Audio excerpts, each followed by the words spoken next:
and that is Zack Snyder's Justice League. It's finally here. Years in the making, an extra couple of mil to make it, but Zack Snyder's Justice League is finally available to watch when you have the time. As I mentioned, I tried watching it in work on Wednesday so I could record and release this episode on Wednesday, but unfortunately some rude customers were expecting me to do my job instead of watching superhero movies. I know, right? So I finally got through it, and I'm going to be honest here. I'm always honest. I'm not going to beat around the bush. I'm going to open this up with 3 words. I was wrong. That was difficult. I went in the past and constantly stated that Zack Snyder Justice League is not going to be the saving grace of the DCEU. It's not going to be as good as people are making out because they're hyping it up too much. And I also I spoke out against some of the release of Snyder Cut campaigners, more so about their abuse to executives and producers. I get I'm all for campaigning for a director's cut that you really want to see, but once abuse comes in, it's a no-no. See, I was wrong. Zach, I'm sorry. Also, before I get more into this, I just want to say thank you to Zack Snyder, not just for this movie, but for condemning the geeks and gamers community, as for the hate that they spew. That was a very bold and brave move to just do right there on a stream. So I so much respect for that. And then afterwards, they got on the stream with Ethan Von Sciver and sarcastically and jokingly we're talking about murdering Asian people just after that massacre in America. I say this before going any further on this. If you in any way support Ethan Von Sciver, if you in any way have defended him, if you are still to this day trying to defend him and defend what was said on that in that YouTube video that has now been rightfully removed, I'm going to give you a minute now to fuck off.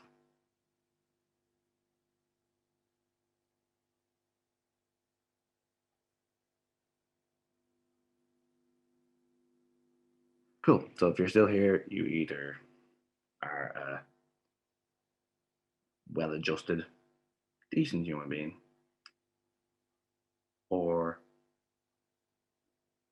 you're so far up Ethan Von Sciver's hole that you cannot find the escape button. Anyway, let's move on. I just feel like I have to announce that, because especially since one of our friends of the show, Task, has been abused so much on Twitter for basically calling them out on the bullshit. Moving on to the point at hand.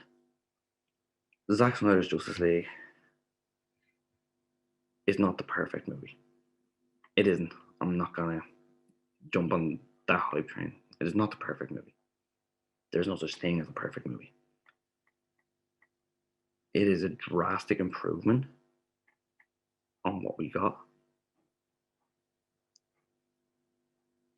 And it delivered what it said it was going to deliver. Yeah, as I was saying, it delivered exactly what it said it was going to deliver. And overall, I'd give it I'm stuck between 7.5 and 8 out of 10. Because I had some issues with it. Not major issues, I had some issues. Firstly, let's just talk about what I liked about it. They really dove further into Victor Stone's character and it made him more likable, it made him seem more relevant to the plot.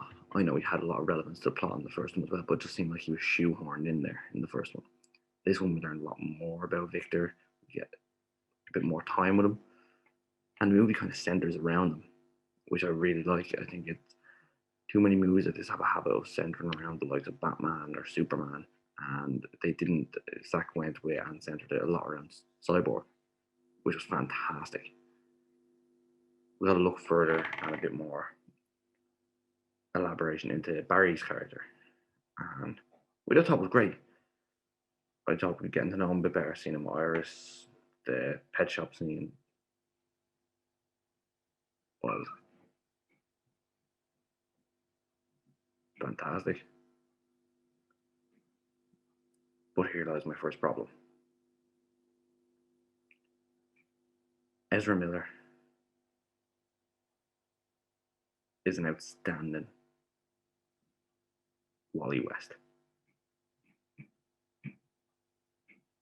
His character seems to have been written to be Wally West, but then given Barry's name and a lot of aspects. So yeah, like they gave him the dad in jail, they gave him the dead mother, they gave him the criminal studying crime scene investigation. But Barry is not quippy. Barry isn't the Spider-Man of the DC universe in that way. Wally is. Wally's more quippy. Wally's funnier. Barry's awkward, and I get it, they tried to do that with Ezra Miller, but I think Ezra Miller's on-screen charisma changed that attempted awkwardness into humor and wittiness rather than awkwardness, and I think that just fell flat there. I would love Ezra Miller as Wally West. Listen, it's just a different take on Barry Allen, and that's perfectly fine. I'm not one of those that says this isn't my Barry Allen, so it's not good. I will continue to watch DC movies. I always have. I've never said no, I'm not watching a DC movie because I didn't like the last one. So yeah, I will watch. I enjoy Ezra Miller's Flash. I do. I enjoy the character.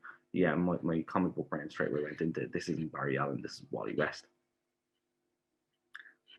My only pitfall with his character, and once I separated that, is he was fantastic. And I was not a big fan of Ezra Miller as a Flash in the first place, but he was fantastic. He played the part well. Some of my favourite scenes, even from the first cut of the Justice League, was the use of Barry's powers. I love the lightning around him as he's starting to use them. I love the slow-mo effects that are similar to Quicksilver in X-Men. But in this one, they elaborated a lot more, like how his shoes tear apart as he turns with that friction, and how the ground like basically crumbles under him when he's trying to stop. I thought they elaborated into that a lot more, and I thought that was fantastic, and it was great to see. Gal Gadot, regardless of what the critics and what the consensus is on Wonder Woman 1984, Gal Gadot plays a fantastic Diana Prince. And I'm just going to say it there. I think she's perfect for the role. I think whereas Wonder Woman is extremely badass, and I'm a fan. I've always it was my favorite scene about Batman vs Superman was when Wonder Woman showed up, and she has the best theme music of. I'm gonna say it, even as a Marvel fan, she has the greatest current theme music of any movie comic character. Her theme music is just outstanding, and it just brings chills. Aquaman, it's Jason Momoa. What can I say? Yeah, a lot of people say he's not really loyal to the character of Aquaman in the comics. To me, that wasn't a bad thing. I was never interested in Aquaman in the comics, but Jason Momoa brings a certain edge to it that I really enjoy. I get it. It's weird. With Barry, I'm like he goes against the comics, so that was a pitfall. With Arthur Curry, it goes against the comics, and that's a good thing. It's different characters. Like some characters, for me, some characters loved the characters. Some people loved comic Aquaman, and brilliant, but they weren't disappointed. They were disappointed with Momoa's portrayal of Aquaman, and I get that. 100% get that. I wasn't a fan of comics Aquaman, but I really enjoy Jason Momoa as Arthur Curry. I just love Jason Momoa as anything. Cast him as Kraven the Hunter now. Cast him as Lobo. Cast him as everyone. Any big, strong beast of a character, cast Jason Momoa. And then we come to one that splits opinion. Batfleck. I've seen a lot of hate for Ben Affleck's Batman. A lot of hate. I like Ben Affleck as Batman. I'm gonna say there he's older, grumpier, broodier Batman. I like it. I think he plays it well. I think he's fantastic. Yeah, Ben Affleck suits a certain Batman style, and I think he played it incredibly well. I think he was definitely sold short in the first showing of Justice League, and I do hope they can bring him back for some further movies in the future. Doesn't look likely, especially with Robert Pattinson coming in, but his character also brings me to another pitfall of mine with Justice League. Zack tried his best, but I do not buy Jared Leto as a viable Joker to Ben Affleck's Batman. I'm not a fan. I wasn't in Suicide Squad. I'm not now. I just do not like Jared Leto's Joker. It's just not for me. That's a personal opinion. That's a personal pitfall. It's just not for me. And Zack tried his best to get it going, but and I've seen a lot of people are praising the Ben Affleck and Jared Leto chemistry. Not for me. Not for me. Henry Cavill, what can I say? He's perfect as Superman. He always has been. He's perfect as Superman. It's still a travesty to this day we haven't got a Man of Steel 2. And I would go on record saying that it was a travesty we've not received a Man of Steel 2 because Henry Cavill is perfect.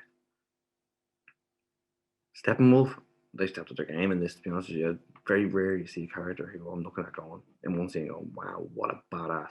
And the next scene going, wow, what a bitch. Yeah, like, one minute he's kicking ass with the Amazons and giving Wonder Woman a run for her money, and the next he's, I will get this done for you, my master. Please forgive me. Dude, I get Darkseid all powerful enough, but grow backbone. And I'm trying to get into this a bit without, because I know some people haven't seen it, especially in Ireland. So I'm trying to get into this as much as possible without spoiling too much. Darkseid was quality. They done well in this. I was a fan of Darkseid in this. It's like Thanos vibes, but that will happen when Thanos was based off Darkseid, but Thanos got done in the movies before Darkseid did. So yeah, it's like Thanos vibes, but that's that. And some other things we had was, spoiler alert if you haven't watched it yet, slight spoiler. We get to see Martian Manhunter. And I'm very interested to see going forward where this leads. But yeah, we do. And we get to see Green Lanterns. All in all, it was fantastic. That third act was mind blowing. And the anti-life equations in there, I'm going to be doing a superior spotlight on that as well, probably this week. Yeah, all in all, my Zack Snyder Justice League review is watch it. It delivered what I said it was going to deliver. It is better than the original cut. 4 hours. The way I tried to watch it, it was a bit long. If I had sat down one night and watched it all in one go, I don't think it would have been a problem. I think I trying to watch it during the day and get it done in time for a show really made it feel a lot longer than it was. So I think that is down to me. I don't think Mark's off for that. I think that's my own issue. So yeah, watch Zack Snyder's Justice League. Zack, fair play to you, mate. As I mentioned at the start of this review, I was wrong about it not being as good as it was supposed to be. It was. It was fantastic. It was a cinematic experience. I hope I'm wrong when I stated in the past that I wasn't going to be the savior of the DCEU. I hope Warner Brothers see sense here and see that there's a direction this is going in. Now, I did see some leaks that apparently in the second Justice League, Batman's going to impregnate Lois. Hope that. No, Zach, no. So yeah, without spoiling too much, that is my Zack Snyder Justice League review. If you want a spoiler full review, let me know down in the comments and I will give a full spoiler review. But for now, I'm going to give it an 8 out of 10. You know, I'll give it that 8. And not many movies get 8 out of 10 for me. I'm very harsh even on some of my favourite movies. I'm a Spider-Man stan, and Far From Home got a 7 from me. Homecoming got an 8. And a lot of people are going to disagree with that, especially like what you're saying. Homecoming was just as good as Zack Snyder's Justice League. For what was supposed to be delivered, yes. This is my the view on comic movies and my personal expectations of them. Not many get higher than 8. There's a couple. If you want to know them, ask me. I'll tell you. I'll happily tell you. So yeah, Zack Snyder, well done. DC fans, you won this one. Fair play.